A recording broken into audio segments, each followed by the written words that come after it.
አቶ ገዱ አንዳርጋቸው ዛን ጊዜ ያላቀም ከሙልጌታ ወርቁ ቢሮ ሲሄድ ግን አቶ ገዱ አንዳርጋቸው ጠበቁኝ። እዚያ እኔ የአማራ ክልል ርዕሰ መስተዳድር ነኝ ገዱ አንዳርጋቸው ባላለው አሉን። እናመሰግናለን ብለን ተዋወቅን። ከተዋወቅን በኋላ ቀጥታ ያነሱልን የወልቃይት ማንነት ወልቃይት ሄዳችሁ ጽሕፈት ቤት ለምን አትከፍቱም የሚል ነበር። አቶ ገዱ ዛን ጊዜ በቀጥታ ይሰጡን ማለት ነው።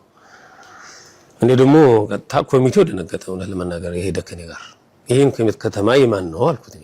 የማን ነው አለ። የወልቃይት ዋና ከተማ ነው። እኛ ህገ መንግስቱ እንኳን ጎንደር ሱዳንም አዲስ አበባም ጽሕፈት ቤት ብንከፍት መብታችን ነው። እኛ ነፍጥ ይዘን አይደለም ማንነት የጠየቅነው፣ ህገ መንግስት ይዘን ነው የጠየቅነው። ስለዚህ መብታችን ነው፣ ማንንም ከዚህ አያስነሳንም ብለን የሆነ ምሳሌ ሰጠኋቸው።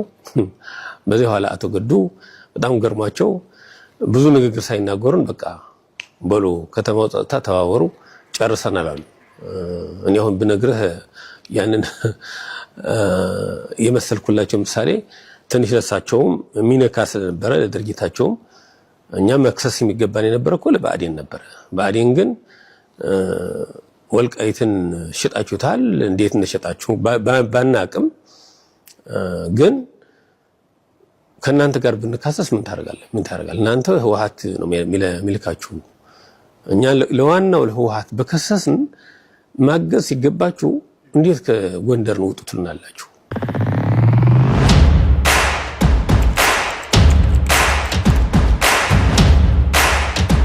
ሰላም ጤና ይስጥልን። እንዴት አላችሁ ውድ ቤተሰቦቻችን? ይህ ዘኢትዮጵያ ነው። ቴዎድሮስ ካሳና ማህደገፋ በወቅታዊ ፕሮግራም ወደ እናንተ መጥተናል።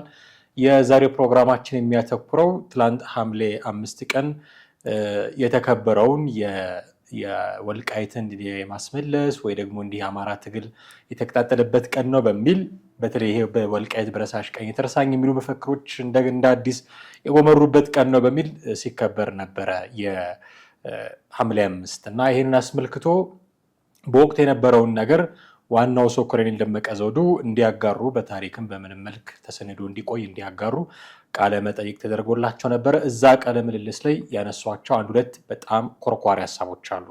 እነሱን እያነሳን አንድምታቸውን እየፈተሽን ነው ቆይታ የምናደርገው። ባልደረባዬ ቴዎድሮስ ካሳ አለ፣ እኔም አብሬው ማህደገፋ ከእናንተ ጋር ቆይታ አደርጋለሁ። እስከ ፕሮግራማችን ፍጻሜ ድረስ አብራችሁ ቆዩ። ቴዲ እንዴት አለ? እንዴት ነህ?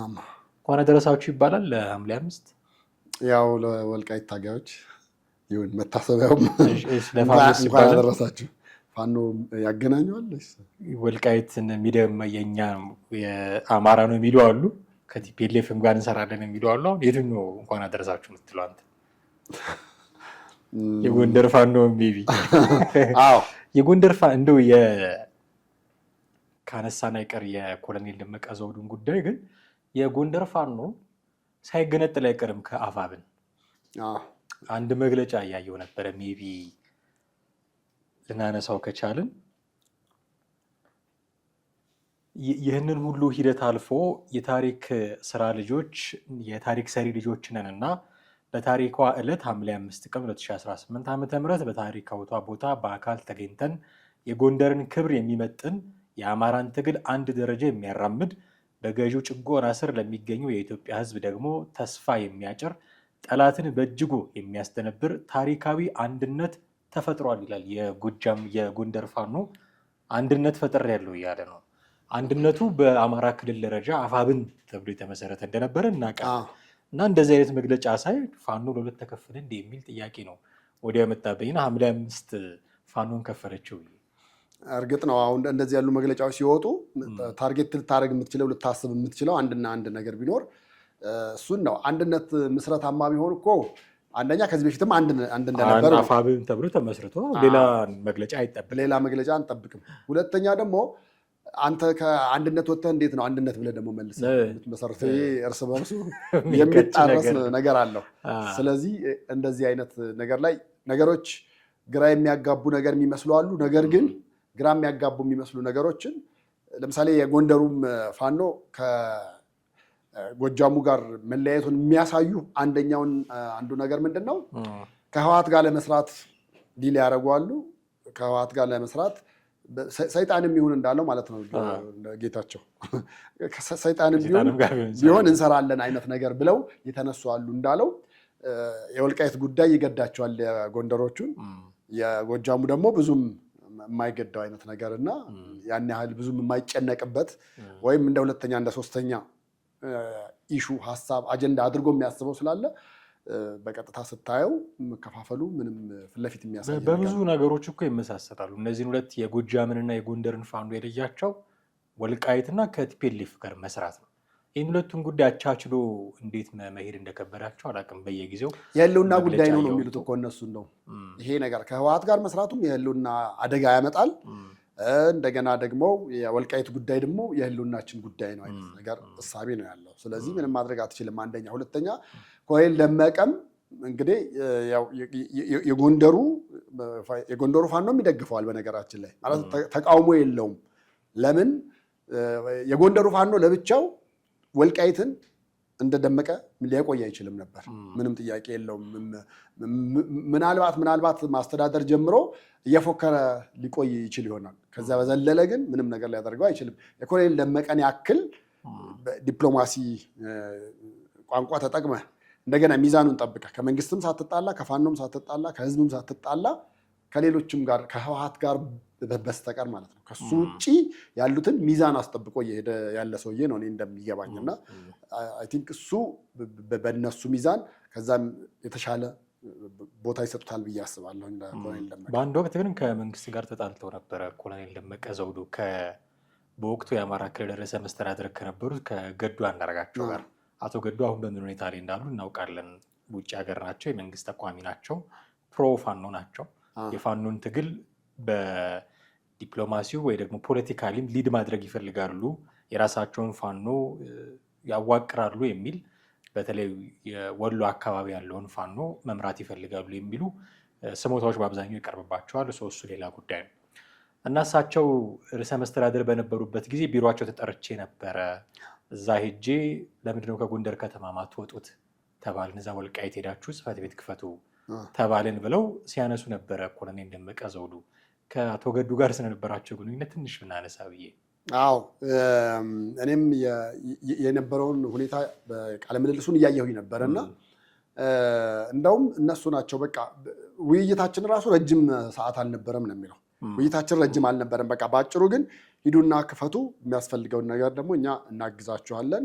እንደውም በአካልም ዝም ብሎ በስም ብቻ ነበር ተወውቃቸው። አላቃቸውም ነበር እሱ እንደውም በአካል አላቅም ነበረ። ከዛ እኔ የአማራ ክልል ርዕሰ መስተዳድር ነኝ ብሎ እንደ አዲስ ኮሎኔል ደመቀ ዘውዱ የአማራ ክልል ርዕሰ መስተዳድርን ሀውካምን እንዴት እንዳላወቀው እኔ እንዲህ ሀምብል የመሆን ነገር ይመስለኛል። ማለት ለምሳሌ እኔ እዚህ ካዛንቺስ አካባቢ ያለው አስተዳዳሪ ሊሆን ይችላል አይደል? ግን ስመጣ ራሴን ዝቅ አድርጌ ወይ ደግሞ ከአንተ ሌቭል እኩል አድርጌ ማስተዋወቅ ስፈልግ የዚህ አካባቢ አስተዳዳሪ ነኝ ምናምን። አሁን ከገዱ አንጻር ስታየው ኦኬ ቢሮ ጠርተሃል የሆነ አካል ከሌ ነኝ ብለህ ማስተዋወቅ ምናልባት የፕሮቶኮል ጉዳይ ይሆናል፣ ወይ ደግሞ ኢምፕረስ ማድረግ ፈልገህ ሊሆን ይችላል። የሚሰማ ሰው ጋር የሆነ ነገር ማሳደር ፈልገው ይሄ አምብል ሰው ነው ምናምን፣ ከዛ ምን የምትነግረውን እንዲሰማ። ኮሎኔል ደመቀ ዘውዱ ግን ገዱ አንዳርጋቸው እንኳን ገዱ አንዳርጋቸውን ይቅርና የወረዳም ሰዎች ካሉ ማወቅ ነበረበት። ያውቃል አይ ቲንክ እኔ አላቃቸውም ነበረ ምናምን ሲል ገዱ አንዳርጋቸው የአማራ ክልል ርዕሰ መስተዳድርን የኦሮሚያ ክልል ውስጥ የሚኖር የሆነ ሰው ያውቋል። ሁሌ በቲቪ የሚታይ ሰው ነው። በጣም አነጋጋሪ ሰው፣ ገጠር ውስጥ የሚኖር ሰው ምናምን። ከዚህ በኋላ የወልቃይትን ጉዳይ ፈተናል ብሎ እኮ ያወጀ ሰው ነው። የወልቃይትን ጉዳይ ፈተናል ብሎ ያወጀን ሰው ስለ ወልቃይት የሚከራከረው ኮሎኔል ደመቀ ዘውዱ አላውቀውም ነበረ ሲል ትንሽ ያስገርማል። እንደውም ሲጠራ እኮ ምንድን ነው ብዙዎቹ ሲተዋወቁት የወልቃይት አስመላሽ የወልቃይት ጠገዴ አማራ ማንነት አስመላሽ ኮሚቴ ተብሎ ሊደር ሆኖ ነው ያለው። ስለዚህ ይታወቃል። እንደውም ስለ ንግስትም የሚያነሳበት ቦታ ላይ ሁሉ አለ አይደል? ንግስት ነች ያዳነችኝ። ይሄ የሌሊቱ የምሽቱ ተኩስ ልውውጥ የነበረ ጊዜ ያን ጊዜ ሰው ምንም አላወቀም አልነቃም ነበረ እና ንግስት ነች በሞተር ሳይክል እየዞረች የጎንደርን ወጣት ያነቃችው እና እኔ ባለሁበት አካባቢ የኮሎኔል ደመቀ ጋር ወያኔዎች መጥተዋል። እነሱ ናቸው ተኩስ የከፈቱበት። ኮሎኔል ደመቀ ማለት ደግሞ የወልቃይት ጠገዴ አስመላሽ ምናምን ብላ ወጣቶቹን አምጥታ ያዳነችውም እሷ ነች ነው። በቃ ያዳነችኝ እሷ ነች ነው የሚልበት እና በዛ ልክ እዛ ቦታ ላይ ያለ ሰው አንድ የአማራ ክልል ርዕሰ መስተዳድርን አያውቅም ብለህ ማለት የማይሆን ነገር ነው። እንደውም ሲጠራ በአዴኖች ብሎ ነው የሚጠራቸው። እንደውም እነሱን ነበር መጠየቅ የነበረብን እኮ ይላል እና እነሱን ከጠየቀው ኦልሬዲ ያውቃቸዋል ማለት ነው። ያን የብአዴን መሪ ደመቀ ዘውዱ ናቸው። የክልሉ ርዕሰ መስተዳድር ገዱ አንዳርጋቸው ነው። እኔ አማራ ነኝ ብለህ ስትሄድ ርዕሰ መስተዳድርህን እንዴት አታውቅም? እና ትንሽ ክላሽ የሚያደርግ ነው። ግን ገዱ አንዳርጋቸው ያኔ ለምንድነው ከጎንደር የማትወጡት አለን የሚል ነገር ነው አሁን የተናገረው። ከዛም መለስኩላቸው ያለው ምንድነው ወልቃይት የጎንደር ወይ ደግሞ ጎንደር የወልቃይት ዋና ከተማ ነች ምናምን ብሎ የት እንሄዳለን? ሱዳንም ብንሄድ አዲስ አበባን ብንሄድ መብታችን ነው፣ ግን ከጎንደር የት እንሄዳለን ምናምን ብለን ነገርናቸው። እንደውም ብአዴንን ነበረ መጠየቅ የነበረብን ሽጣችሁታል እናንተ ወልቃይትን ስለው ደነገጠ ምናምን ያለው እና ወልቃይትን አሁን ድሮ የነበረው የገዱ አንዳርጋቸው አቋምና አሁን ያለው ራሱ እንደው በንጽጽር መታየት ያለበት ብዬ ነው ማስበው። እዛ ወልቃይት ሄደው ካልተሳሳትኩኝ አባይ ወልዱ ነበሩ የትግራይ ክልል ርዕሰ መስተዳድር ያኔ። ከእሳቸው ጋር እዛ ቁጭ ብሎ በቃ የወልቃይት ጉዳይ ከዚህ በኋላ መጨቃጨቅ አይደለም ፈተነዋል ብሎ የተናገረ ሰው ነው ገዱ አንዳርጋቸው ማለት። እንዴት አድርገው እንደፈቱት አላውቅም። ከዚህ መልስ ያንተ ተባብለው እንደሆነም አላውቅም። ይህንን ጉዳይ እያደርግ የነበረውን ሰው ሸጣችሁታል፣ ወልቃይትን ለወያኔ ሸጣችሁታል ብሎ ተናገረ። እኔ ኦኬ ኮሎኔል ደመቀ ዘውዱ ማለት ከሆነ ባታሊዮን ጦር ጋር ተዋግቶ የተረፈ በኋላ እጅ ስጥ ተብሎ ህዝብ ነው እጅ ስጥ ያለኝ ካድሬ ስጠኝ ቢል አልሰጥም ነበረ ብሎ ታስሮ በኋላ ተፈቶ ምናምን ነው ታሪኩ። ብዙ ሰው ያውቀዋል። እንዲህ አይነት ጀግንነት እንዲህ አይነት ልብ ያለው ሰው ነው ይታወቃል። ግን እዛ ቢሮ ውስጥ ቁጭ ብሎ የአማራ ክልል ርዕሰ መስተዳደርን ወልቃይትን ሸጣችሁታል ብሎ እንደው በሰላም ወጣ ወይ? ነገሩ የአግቦ ንግግርም ነው ብለህ ነው የምትለው? የአግቦ ስልህ ሽሙጥ አይነት ነገር ማለት ነው። በቃ አንደኛ ብአዴኖች እያለ ነበር የሚጠራቸው የነበረ፣ ሁለተኛ አላቆትም አስተዳዳሪ መሆናቸውን ለህዝብ እስካልቆሙ ድረስ አላቅም ነው። የህዝብ ይሁንታ የሌላቸው እውቅና አልሰጣችሁም አይነት ነገር እንደዛ የህዝብ ይሁንታ የሌላቸው አመራር ናቸው። ያው ብአዴን ያን ጊዜ እንግዲህ አሁንም እርግጠኛ ነን ማለት አትችልም።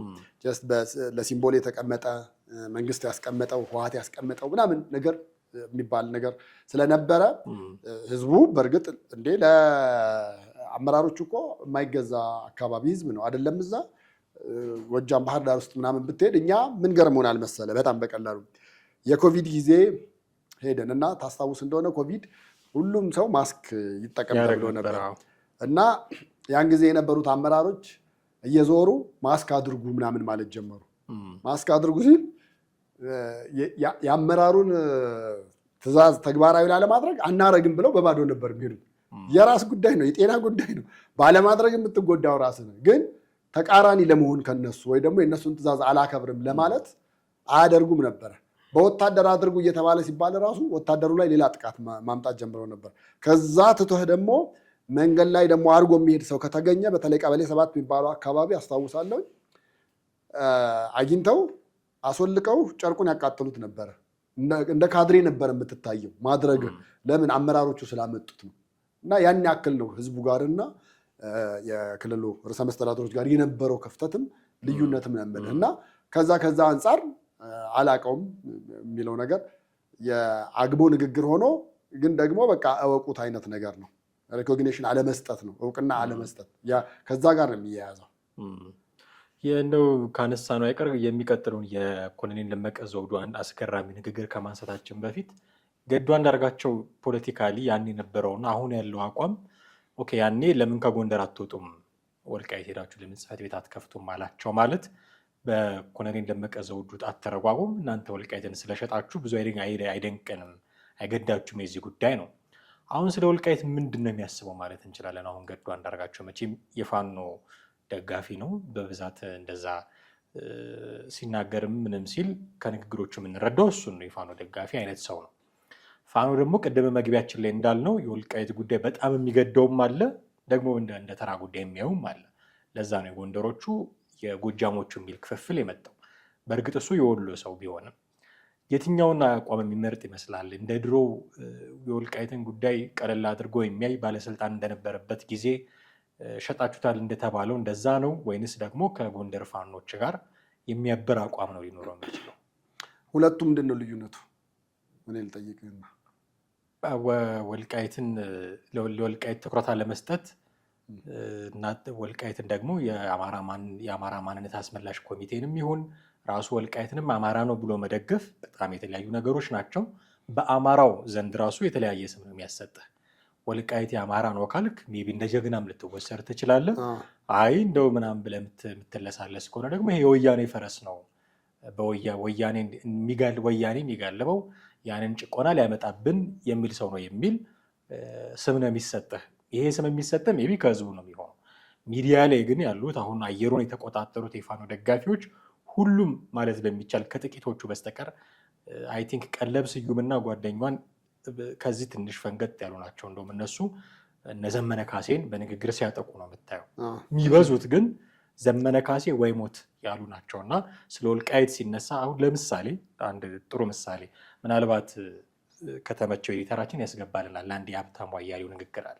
ማንኛውም አካል ከጀኔራል ተፈራ ማሞ ጋር እቆማለሁ ሲል መይሳው ካሳ ምድር ጎንደር ላይ ተወልዶ ከሱ ጋር እቆማለሁ ሲል አለቀ በቃ። በወልቃይት ሽያጭ ላይ ፊርማ ኑሯል ማለት ነው። ከምግቤ ጋር ተስማምቶ ተፈራርሟል ማለት ነው። አለቀ። አሁን በይፋ መጣ። ዌልካም ተፈራ ማሞ፣ እንኳን በደህና መጣ፣ እንኳን እንደዚህ በይፋ ተገለጥክ። አሁን ለድፍን ወልቃይት ህዝብ ግልጽ ሆኖለታል። ማን እንደሸጠው ማን እንደሚሸጠው አውቋል። ድፍን የራያ ህዝብ አውቋል። መላው የአማራ ህዝብ አውቋል። ማን እንደሚሸጠው ማን አስማምቶ ጆሮውን እንደሚለው አውቋል። በይፋ መጥቷል። እንዲህ እኮ ባትድበሰበሱ እስካሁንና እኮ እንዲህ በይፋ ብትመጡ እኮ እኛም አታደርቁንም፣ ገላገላችሁን ነበር። ከዚህ በፊት ብርጋዴር ጀነራል ተፈራ ማሞን የተቸበት ንግግሩ ነው እና የሸጠው እሱ ነው፣ ወልቃይትን የሸጠው ተፈራ ማሞ ነው። አሁን ሻጫችንን አውቀናል። ህዝቡ ምን እንደሚል ማንን እንደሚቀበል ማንን መቀበል እንዳለበት ገብቶታል። በቃ ወልቃይትን ሽጦ ጨርሷል ምናምን ብሎ በጣም አብጠልጥሎ ሲተች ነበረ። አሁን ስለ ተፈራ ማሞ የሚናገረው ደግሞ የተለየ ነው። አሁን ተፈራ ማሞ ያለው አቋም ከቲፒኤልኤፍ ጋር አብረን እንስራ ነው። የወልቃይት ጉዳይ ምናልባት በኋላ የሚመጣ ጉዳይ ነው ምናምን። ሚዲያ ላይ ያለው እንደ ፍላጎቱ ነው፣ የሚደግፍህም የሚቃወም። ወልቃይት ተሸጧል ብሎ በህዝብ ዘንድ እንድትከዳ ሊያደርግህ ይችላል። አረ ወልቃይትን አስከብሯል ምናምን ብሎ ሊያጀግንህ ይችላል። ጥሩ ምሳሌያቸውና ሀብታሙ አያሌው ለዚሁ። አሁን ወደ ገዱ አንዳርጋቸው ጉዳይም ስትመጣ መሬት ላይ ያለው ሰው ለወልቃይት ለምሳሌ ኮሎኔል ደመቀ ዘውዱ ንግግር የትላንትናውን ተከትሎ ከጎንደር ውጡ ብሏል ብሎ ነገሩ አሁን ቢቃወማቸውም ባይቃወማቸውም ምንም ለውጥ አያመጣም። ግን በህዝብ ዘንድ ቅቡልነት የሌለው መሪ ሊያደርገው ይችላል ብሎ ቢሆን ደግሞ ስለ ወልቃይት ጥሩ ነገር አውርቶ ቢሆን ኖሮ ደግሞ ጥሩ ነገር ሚዲያ ላይ ያለው ግን እንደዛ አይደለም። በተለይ ዲያስፖራዎቹ አሁን ገዱ አንዳርጋቸውን የሚያጀግኑ ሊሆኑ ይችላሉ። ያንን ንግግር ምክር ቤት ውስጥ ስለተናገረ አማራ ላይ ተኩስ ያስፈልግ ምንድን ነው ይሄ የሚባለው ጊዜያዊ ምንድን ነው? አረ ይሄ ህግና ስርዓት ሲፈርስ አስቸኳይ ጊዜያዎች ያኔ መታወጅ የለበትም ምናምን ብሎ ነው የተከራከረው። በቃ ጀግናችን ብለው ነው ያወደሱት። ስለ ወልቃይት ቢናገር ባይናገር ግድም የላቸውም። መሬት ላይ ያለው ሰው ግን ብዙ ሊቃረነው። ምክንያቱም ወልቃይት ብረሳሽ ቀኝ የተረሳይም ብሎ ሰልፍ የወጣ ኮሎኔል ደመቀ ዘውዱን እስካሁን የሚያሞግስ ይኸው ሐምሌ 5 እኮ የንግስ በዓል ነው እንደምታውቀው በኢትዮጵያ ኦርቶዶክስ ተዋሕዶ ቤተ እሱን የሸፈነ በዓል አንዳንድ ቦታዎች ጎንደር አካባቢ በቃ ሙሉ ለሙሉ እንደዛ ነው። የሐምሌ አቦ የሚባለው ነገር ተረስቶ እሱን የሸፈነ በዓል ሆኖ እንደዛ ነው የምናየው። ለወልቃይት ህዝቡ ሴንሲቲቭ ከመሆኑ አንጻር ወልቃይት ላይ አንድ ፖለቲከኛ የሚይዘው አቋም በህዝብ ዘንድ በጣም ትልቅ ልዩነት አለው እና ገዱ አንዳርጋቸው ስለ ወልቃይት አሁን ምንድን ነው የሚያስበው ስለተነሳ ነው። በኮሎኔል ደመቀ ዘውዱ ስለተነሳ ገዱ አንዳርጋቸው ምንድን ነው የሚያስበው? ወልቃይት አሁንም ከጎንደር ውጡ ነው የሚላቸው እነ ኮሎኔል ደመቀ ዘውዱን ወይስ ደግሞ አይ በርቱ በዚሁ ቀጥሉ ብሎ ሊል ነው የሚችለው ማለት ነው? እኔ ምን ይሰማኛል መሰለህ፣ አሁን ነገሩን ወደ ስሩ ስንገባ ለምሳሌ ወያኔ ነው አሁን ወልቃይትን፣ ሰቲት ሁመራን ምናምን የሚባሉትን አካባቢዎች የደቡብ ጎንደር አካባቢ ተብለው ይጠሩ የነበሩትን ቦታዎች በሙሉ መጀመሪያ እንደገባ ገና ባልተረጋጋበት ወቅት ላይ ወደ ትግራይ ክልል እንዲከለሉ ነው ያደረገው። መጀመሪያ ብዙ ነገሮች እዛ አካባቢ ቋንቋዎቹ ትግርኛ እንዲሆኑ ያው በእርግጥ የባህል መወራረስ ያለበት ቦታ አካባቢ ነው፣ ግን የበለጠ ዶሚናንት እንዲያደርግ የትምህርት ስርዓቱም ሌሎች ነገሮች በሙሉ ይሄ መጀመሪያ ህወሓት ሲገባ ክልሎችን ለማካለል ሊጠቀምባቸው የነበሩትን ቅድመ ሁኔታዎች ስልጣኑ ሳይረጋ መጀመሪያ ሰርቶ ጨርሶት ነበር። ሰርቶ ከጨረሰ በኋላ ነው ኢቭን ህገ መንግስቱ ራሱ የወጣው። ስለዚህ ህገ መንግስቱ ላይ ወልቃይትና ሰቲት ሁመራ ምናምን ብለህ የምትላቸውን አካባቢዎች በሙሉ ትግራይ እንዲጠቀልል የሚያስችል ቅድመ ሁኔታዎች ተሰርተውበት ነበር። ስለዚህ ከዛ በኋላ ነው እንግዲህ አሁን ጸቡም ሌሎች ነገሮችም የመጡት። ልክ እኚህ ፖለቲከኛው አሉ በቅርብ ጊዜ መጽሐፍ አሳትመዋል እና እኚህ ሰው ምንድነው ያሉት? በቃ ገና ከህወሓት ጋር አብረው ይሰሩ ስለነበረ መሀል አዲስ አበባ ገብተው ገና መቆጣጠር ሲጀምሩ የክልሎችን መቀራመት ተጀመረ። እነሱ አገሪቱ በክልል እንደምትከለል መጀመሪያ አስበው ጨራርሰዋል። ከዛ ወዲያውኑ ምን ማድረግ ጀመሩ? መከለል ተጀመረ። ይሄኛው የኛ ይሄኛው የኛ የሚባለው ሲባል መለስም በወቅቱ በጣም ያልተረጋጋበት ወቅት ስለነበረ ልክ ሄደው ሲነግሩት ችግር የለም ይሁን የሚል ነው። በዛ መሀል ለምሳሌ አዲስ አበባ የኦሮሚያ የሚለውን በአንድ በኩል ማሸነፍ መያዝ ችለናል ነው የሚሉ፣ በሌላ በኩል ደግሞ ያመለጠችን ወሎ ነች ይሏል። ወሎ ኦሮሚያ ውስጥ ማድረግ እየቻሉ ደግሞ በኦሮሚያ ስር መሆን ሲገባት እኛ እዚህ አዲስ አበባ ላይ ስንራኮት ወሎ ግን የአማራ ክልል እንዲሆን ተደረገ አይነት። የወልቃይትም ጉዳይ ልክ እንደዚሁ ነበር የሆነው፣ ወደ ትግራይ እንዲካለል አይነት ነገር ነበር የሆነው።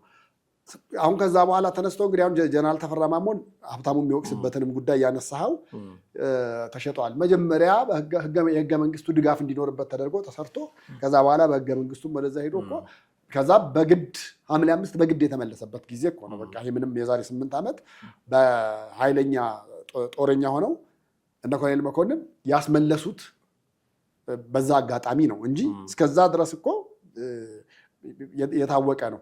ስለዚህ ጀነራል ተፈራ ማሞ ሸጠዋል ለመባል የሚያስችል አንደበት ሀብታሙን መናገር መቻል የለበትም።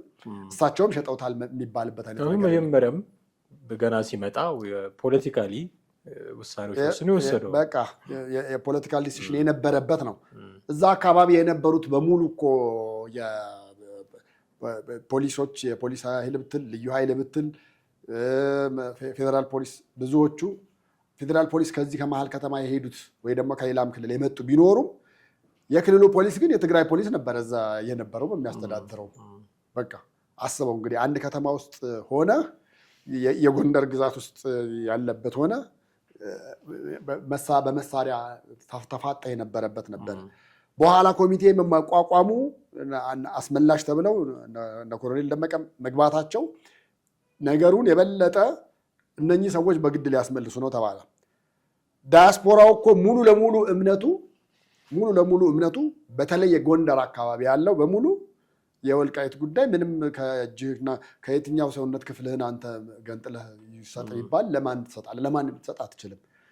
እንደዛ አካላችን ነች ነው። ዘፋኞ አረሱት እያለ ዘፍኖ ዶላር አርሶበት የመጣበት አለ አይደል እንዴ? እና ፋሲል ደሞዝ አረሱት የወልቃይትን መሬት በቃ ብዙ ዘፋኞች በሙሉ እና አምሳል ምትኬንም በላቸው ምንም በላቸው የጎንደር ዘፋኝ የጎንደር አዝማሪ በሙሉ ቁጭቱን የሚገልጽ የነበረው በወልቃይት ጉዳይ ላይ ይህንኑ ነገር ነበረ። የትም ሂድ ኢቭን ባህር ዳር እኛ ከለውጡ በፊት ባህር ዳር ሄደን ምሽት ቤቶች፣ ባህል ቤቶች ግጥሞች የሚሰጡት የዚሁ ነበረ። በቃ የወልቃይት ሰቲት ሁመራ እነዚህ አካባቢዎች ነበሩ በሙሉ እንዳለ ሰሊጥ ማምረቻውን ጥሩ የነበረውን እንዳለ ትግራይ ወሰዱት ማለት አትችልም። ቲፒኤልኤፍ የሚለው ያስማማናል። ምክንያቱም ትግራይ አካባቢ ምንም ያየነው ልማት የለም። እዛ አካባቢ ስላሉት ብዙ ጥያቄዎች ቢኖሩም ብዙ ሺህ ጥያቄዎች ቢኖሩም ለምሳሌ የኦሮሞ ባለሀብት እዛው አለ ወይ ብለህ ጠይቅ። አንድ የለም የምትባለው ትግራይ ክልል ውስጥ የአማራ ባለሀብት የለም። ሌላ ጉራጌውን ምናምን ተወው፣ ስልጤውን ተወው፣ ግን የለም አንድ አታገኝም። የቲፒኤልኤፍ ሰዎች ግን በመላው ኢትዮጵያ ኦሮሚያ ብትላላቸው፣ አዲስ አበባ ብትላላቸው፣ ጉራጌ ክልል ብትሄዳላቸው፣ ሀረር ድሬዳዋ ድረስ ብትሄድ ባለሀብቶቹ እነሱ ናቸው፣ ሚሊዮነሮቹ እነሱ ናቸው። እናንሳው ከተባለ ነው ብለህ ነገር ግን እነዚህ ነገሮች እንዳለ ሆነው ጎንደሮች ሌላው ነገር ብዙ የቲፒኤልኤፍ ሰዎች መተው እዛ አለሙ ኖሩበት ምንም አይመስላቸውም። ግን የወልቃይት ጉዳይ ግን ከሰውነታቸው እንደ አንድ አካል ነበር የሚያዩት። ስለዚህ እኔ እነዚህን ሁሉ ነገሮች አይተህ አቶ ገዱ ስለ ወልቃይት ብታነሳበት የአማራ እንዲሆን የመፈለግ እንትኑ ከፍተኛ ነው ምናምን ብዬ ነው ልልህ የምችለው። ከዛ በመነሳት ነው ይህን ሁሉ ያወራ ነው። ከዛ ባሻገር ፋኖ ጋር ሊኖረው የሚችለው ነገር በእርግጥ ፋኖች ቅድም አንተ ካነሳቸው ጋር ሀሳቦች በተነሳ ለምሳሌ አስቸኳይ ጊዜ አዋጅ ይታወጅ ሲባል ኖ ያለበት እና ይህ ሰውዬ እንደው ከብልጽግና ጋር ይቀመጥ እንጂ ከባዕዴን ጋር ይቀመጥ እንጂ ብትፍቀው ውስጡ ፋኖ ነው። ምንም የሚያጠያይቅ ነገር የለውም። ምክንያቱም የሆነ ጊዜ ግን ፋኖን ሲሰድብ የነበረ ሰው ፖለቲከኛ ስትሆን ፖለቲካ ላይ ስትቀመጥ እንድትናገር የሚፈለገው ኢሹ እኮ ተጽፎ ይሰጣል። ትቀረጻለህ። እንደዚህ እኛ እንደምንቀረጸው እንደዚህ ተቀርጬ አሁን እኔ የተናገርኩት ነገር የማይነፋ ከሆነ ላጥ ነው የሚደረገው በኤዲቲንግ። ሶ ያ ካሜራ ፊት ስለሆነ ምንም ማድረግ አይችልም። ግን ይኸውልህ ፓርላማ ላይ መናገሩ ነው ትልቁ ነገር። ብዙ ጊዜ ፓርላማ ዝግጅቶች ቀጥታ ስርጭት ናቸው። ልትቆርጣቸው አትችልም። የፈለገ ቢሳደብም ምን ቢልም መሀል ጣቱን ቢያሳይ እንኳን የሚቆርጥበት ያለ አይመስለኝም። ቀጥታ ኦልሬዲ ተላልፏል። አንድ የወጣ ነገር ነው የሚሆነው። ስለዚህ ይሄ ሰውዬ መናገር ያለበት ቦታ የትኛው ፖይንት እንደሆነ ያውቃል። ፖለቲካውንም በምን አይነት መንገድ ማስታመም እንደሚችል ያውቃል እንጂ እኮ እምቢ ብለህ እኮ እንደነ ሌሎቹ እንትኖች ጫካ መግባት ትችላለህ። ለዚህ መንግስት በቃ አልፈልግም፣ ማስመሰል አልፈልግም፣ የፖለቲካውም ተገዥ ታዛዥ መሆን አልፈልግም ብለህ በፈለግከው ነገር ልታደርግ ትችላለህ። ለምሳሌ እኮ ብአዴኖች ብለህ ስናነሳ እኮ በጣም በፊት የሚነሱ ትልቅ ሰው ነበሩ። አቶ አያሌው ጎበዜ፣ ደመቀ መኮንን ምክትላቸው ነበር። አስቡ። አሁን እሳቸው አማራ ናቸው ብለህ ብታስቀምጣቸውም ብአዴን ናቸው ብለህ አመራር ላይ ብታስቀምጣቸውም ነገር ግን ለመንግስት በተለይ ለህወሓት ለነመለስ በጣም ፈታኝ የነበሩ ሰው ነበሩ። ወልቃይት አካባቢ የሱዳን አዋሳኝ ከሆኑ ቦታዎች ላይ መሬት ለሱዳን ይሸጥ፣ የዶላር እጥረት ችግር አለብን አንደኛ። ሁለተኛ ሱዳኖች ባለውለታዎቻችን ናቸው። ሶስተኛ ደግሞ ከነሱ የምንፈልጋቸውን እያንዳንዱን ነገር ለማግኘት መሳሪያም እንዲገዙ ምንም እንዲያደርጉ መሬት እንስጣቸው ተብሎ ሲባል እኮ አያሌው ጎበዜ ኖ አይሆንም ብለው ሞገቱ። መለስን ሲሞግቱ አያሌውን ምን አደረገ? ለስብሰባ ምናምን ብሎ ከአንድ ሳምንት ከሁለት ሳምንት ለበለጠ ጊዜ ተላኩ። ሲላኩ በሳቸው ቦታ ምክትል ሆኖ የሚሰራው ማን ነው? ደመቀ ነው። ለደመቀ ነው ዶክመንቱ የቀረበላት መሬት ተቆርሶ የሚሰጠው። የስ ብለህ ካልክ ቀጥታ ፌዴራል መንግስት ጋር ስልጣን ይሰጥሃል ተባለ። ሰውየው ፈረመ። ያን ፊርማ ከፈረመ ቀን ማግስት ጀምሮ በምክትል ጠቅላይ ሚኒስቴርነት ስንት መንግስታትን አሳለፈ ደመቀ መኮንን። እንደዛ አድርጎ ነው የምልህ። ያንን መሬት ሰጥቶ መጥቷል። አያሌው ጎበዜ በዛ ልክ ነበረ እምቢ ያሉት፣ አልገዛም ያሉት። እንግዲህ ከሳቸው ነው ወደ ነገዱ የመጣው በስልጣን ተዋረዱ። ስለዚህ ነገዱም የአቶ አያሌው ጎበዜ ደማቸው ውስጥ ያለ አይነት ነገር ውስጣቸው የአማራነቱ ምናምን ነው አለ እንጂ ብዙ ፖለቲካው እየተጫናቸው ነው እንጂ ብዙ ነገር መስራት የሚችሉ ሰው ናቸው እልሃለሁ። ፋኖንም የሚደግፉ ናቸው። በተረፈ ደግሞ የአማራ መሬት ወልቃይት አንዱ የአማራ መሬት ነው ብለው የሚያምኑ ሰው እንደሆኑ ነው የሚገባኝ፣ በፊት ከነበረው እንቅስቃሴያቸው፣ ስራቸውና ፊት ለፊት ከሚናገሩት ነገር በመነሳት። አንድ ጉዳይ እናንሳ። ኮሎኔል ደመቀ ዘውዱ አንድ ነገር ተናገሩ። እግዚአብሔር የህዝበ እስራኤልን ከፈርዖን ቀንበር ሲያላቅቅ ሙሴ ላከላቸው፣ እንዲሁ ደግሞ ዳዊትንም አስነስቶላቸዋል ከጎልያድ ጥቃት። ያው ጎልያድ ከእሱን ለመከላከል ዳዊትን ነበር ያስነሳላቸው። ለወልቃይት ጠገዴ ህዝብ ደግሞ እኔን ያስነሳው እግዚአብሔር ይመስገን እኔን ስለመረጠኝ እያሉ አወሩና አሁን ይሄ መቼም እንዴት ተደርጎ እንደሚተረጎም አላውቅም። ሊትራሊ ስፒኪንግ ግን እኔ ለእናንተ ሙሴያችሁ ነኝ፣ ለእናንተ ንጉስ ዳዊታችሁ ነኝ ከሚል ንግግር ተለይቶ አይታይምና እንዴት አገኘው? እስራኤላውያን ከሲና በረሃ ሲወጡ ነፃ ሲወጡ ሙሴ ሰጣቸው። ከጎልያድ ጥቃት ነፃ ሲወጡ ዳዊት ሰጣቸው። ዛን ጊዜ እኔ ደግሞ ያንን ችግር ህወሓት በጣም እዚያ ውስጥ አጣብቂኝ ውስጥ ሲደርስ ደግሞ እኔ ተገኘሁ። ብዙ ህዝብ ደግሞ ከኔ ጋር ተሰለፈ። እነዚያ ሰዎች ዳዊትም ተባለ ሙሴም ተባለ በኋላቸው ተከታይ ብዙ ነው። እድል ሆኖ ግን እነሱ ለታሪኩ አድለዋል። እኔ ያንን እድል ታሪክን ለኔ ስለሰጠኝ እግዚአብሔር በጣም ነው የማመሰግነው። ያን ጊዜ በጎኔ ሆነውም ጓደኞቼም እኔን ያገዘ ማህበረሰብ እኔን ያገዙ ወንድሞቼም ሁሌ ሳስታውሳቸው እኖራለሁ። ህይወትም ከፍለናል። እንዲሁ ዝም ብሎ አይደለም። እነሳይ ታከለ የመሰሉ ወንድሞቻችን ዋጋ ከፍለው አዛን ጊዜ እነሰጠኝ ባብል የመሰሉ ሐምሌ 5 ቀን ዋጋ ከፍለናል። የቆሰሉ ወጣቶች አሉ። ያንን ብናደርግም ግን ይህንን በዓል የማን ነው ብንለው ያን ህዝብ ሁሉ ስለተሳተፈበት ነው ሐምሌ 5 ውጤት እንዲያገኝ የተደረገው። ያው ከመጽሐፍ ቅዱስ እንትን ጋር መነጻጸሩ ትንሽ ከበድ ይላል ብለህ ብታስብም ግን ለህዝቡ ነው አዎ ነው ብለህ እንድታምን የሚያደርግ በቃ ሙሴያቸው ነው። ምንም በሌላ ቃላት ልትጠቀምበት የምትችለውም ነገር አይደለም። ወይ ደግሞ ይሄ ዓለማዊ የሆኑ እንትኖችን የፖለቲካ ጀግናዎችን አሁን እኔ ቴዎድሮሳችሁ ነኝ እንዳይል እሱ ቴዎድሮስ ቀድሞ አለ እዛው ጎንደር ውስጥ ነው። ወይ ደግሞ ለጎጃም ማን ነው የምጠራው? በላይ ዘለቀ ነው አለ። ደግሞ አሁን በላይ ዘለቀ ደግሞ ወሎዬ ነው የሚል አንድ አከራካሪ ሀሳብ ተነስቷል። አይ ተነስቷል እኮ ነው ተነስቷል። ሌላ ቀን እንመለስበታለን። አሁንና ወሎዬ ነው ማን ነው ጎጃሜነትን የሰጠውና በላይ የምትሉት በኢትዮጵያዊ ነው በሚለው እንግባባለን። አዎ ግን አሁን የደመቀ ጉዳይ ነው አይደል? ስለዚህ ኮሎኔል ደመቀ ሙሴያቸው ነው። አዎ በቃ እኔ የንግስትን ንግግር ንግስት እንደዚህ አደረገችልን ብሎ ካለ በኋላ ነው የዚህኛው ንግግር አዎ ይገባዋል ዲዘርቭ ያደርገዋል የሚለውን ነገር ለመቀበል የተገደደ። ስጋቴ ምን መሰለህ?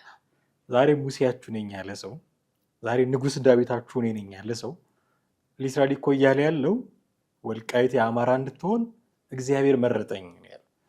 አሁን ነቢያት የሉም እንጂ ቢኖሩ በቀንድ ዘይት እየተፍለቀለቀ አምጥተው ቀቡኝ ማለት ነበር የሚቀረው።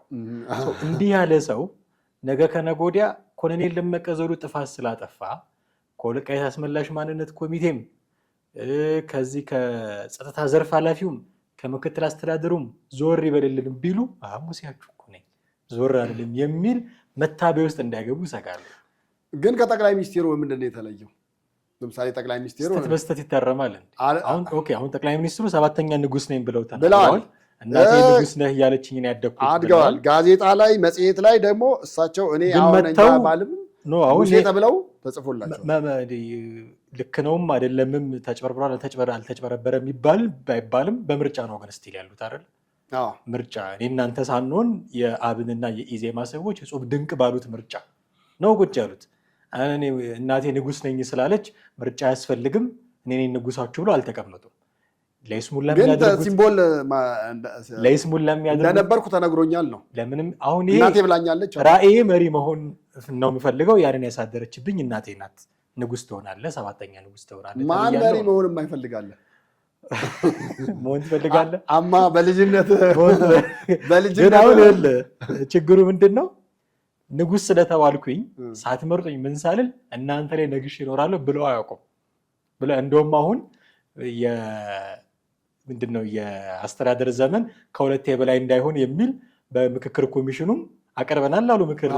ስለዚህ ከሁለት ምርጫ ተርመ በኋላ አበቃለሁ ነው። ይሄ ግን እኔ ነኝ ሙሴያችሁ፣ እኔ ነኝ ንጉስ ዳዊታችሁ፣ ከዚህ በኋላ ውልፍት አትሉም እኮ ነው። ከኮሚቴውም አልወጣም፣ ከአስተዳደር ዘርፍ ቢሮም አልወጣም እኮ። ምናልባት ወደፊት አምባገነን ከሆኑ ነገሩ ከባድ ሊሆን ይችላል። አምባገነታቸው በጣም ጎልቶ ከወጣ በሁለትና በሶስት ነገር ኮሎኔል ደመቀን እዚህ ጋር ልትይዘው ትችላለህ። አንደኛ የአምባገነንነት ጉዳይ፣ ወደፊት አምባገነንነቱ በጣም የፈላጭ ቆራጭ ከሆነ አብሶሉት ሞናርኪ ብለን የምንለው አይነትን ነገር ህዝቡ ላይ የሚጭን አይነት ከሆነ እንደዛ በሱ ትይዛለህ። አንደኛ። ሁለተኛ ደግሞ በጣም ተደጋጋሚ እዚህ መድረክ ላይ እኔ እናንተ ስናወራ ስንወያይ የምንናገራት ነገር የመጫወቻ የመጨረሻው ካርታ ጆከሩ የመንግስት ማናት ወልቃይት ጠገዴ ናት ብለናል አይደለም? መንግስት ወልቃይትን አይ የእናንተ አይደለም የትግራይ ነው ብሎ ያለ ጊዜ ወይ ደግሞ ወልቃይት በራሷ ተተዳደር ብሎ መንግስት አሁን እንደ ኮሎኔል ደመቀ ከሚያራምዱት ሐሳብ በዘለለ ሌላ ሁለት አማራጮች አምጥተው ወይ ደግሞ ሌላ ሶስተኛ አማራጭ አምጥተው ከናንተ ውጪ ናት ኮሎኔል ደመቀ ከዚህ በኋላ ተነስተ አንተ ሌላ ቦታ ትቀመጣለህ ብሎ ሲባል ያን ጊዜ ኖ ካለ እውነትም ሙሴ ነው እውነትም ዳዊት ነው ብለህ ልትለው ትችላለህ። ግን አይ ችግር የለም ብሎ ለምሳሌ ያው መንግስት አሁን ፌደራል መንግስት ብዙ መጫወቻ ካርታዎች አሉት፣ ብዙ ሲስተሞች አሉት። ለምሳሌ በቃ አሁን ኮሎኔል ደመቀን ከዛ አመጥቶ እዚህ ከፈለገ መከላከያ ሚኒስቴር ሊያደርገው ይችላል። አመጥቶ መከላከያ ሚኒስቴር ሲያደርገው ምንድን ነው የሚሆነው?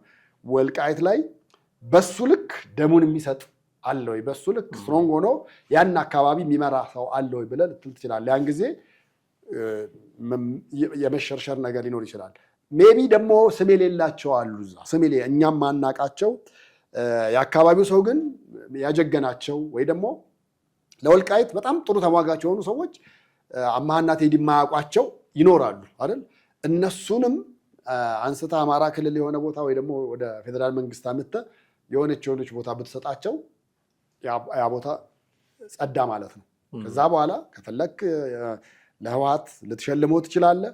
ከፈለክ ደግሞ አይ ራሷን የቻለች ክልል ትሁን ከዚህ በኋላ ብለህ ደግሞ እንደ ድሬዳዋ ወይ ልዩ መስተዳድር ትሁን ምናምን ብለህ ወይም በአዲስ አበባ ስር ትሁን ብለህ ደግሞ ሌላ ኢሹ ልታመጣባት ትችላለህ ማለት ነው። እና በዛ መንገድ ከወጣ ሳይወጣ ግን ኮሎኔል ደመቀ እዛ ቦታ ባለበት የሆነ ከሆነ ብቻ ነው ያን ጊዜ ይሄ ሰውዬ ሙሴ ነው እኚህ ሰው ንጉሥ ዳዊት ናቸው የሚለው የምናነሳው። የቀራቸው እኮ ዘእምነገደ ይሁዳ የሚለው ነው እንጂ ስዩመ እግዚአብሔር ነኝ ብለዋል። እንዳይለስላሴ እግዚአብሔር ነው የመረጠኝ ብለዋል።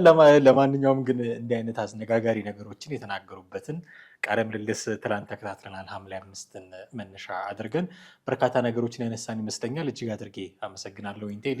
ወደ ቤተሰቦቻችን እናንተም ከኛ ጋር ነበራችሁ ቆይታ እጅግ አድርገን ነው የምናመሰግናችሁ። የዛሬው ፕሮግራማችን እዚህ ላይ ያበቃል። ሀሳብ፣ አስተያየት፣ ጥያቄዎቻችሁን በተለመደው መንገድ በኩል አድርሱን። ቴዎድሮስ ካሳና ማህደ ግፋ ነበርን። ጤና ይስጥልን።